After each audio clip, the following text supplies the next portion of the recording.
no drugs in Surat city અંતર્ગત પુણા વિસ્તારમાંથી 5.952 kilogram માદક પદાર્થ ગાંજાનો કેસ શોધી તેમજ છેલ્લા 6 માસથી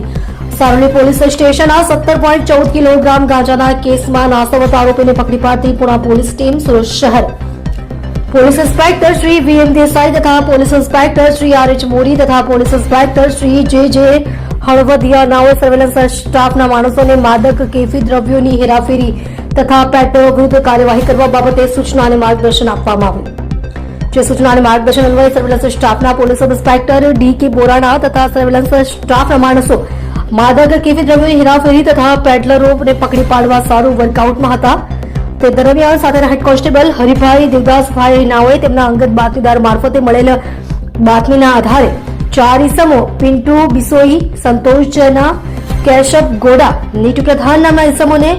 મહાત્મા ગાંધી ફ્રૂટ માર્કેટ ગા નંબર 9 સફા ફ્રૂટ કંપની ખાતેથી વનસ્પતિજન્ય માદક પદાર્થ ગાંજો વજન 5.952 કિલોગ્રામ જેની કિંમત ₹2,97,600 તથા મોબાઈલ ફોન નંગ 5 જેની કિંમત ₹50,000 તથા એક સ્પ્લેન્ડર મોટરસાયકલ જેનો રજીસ્ટ્રેશન નંબર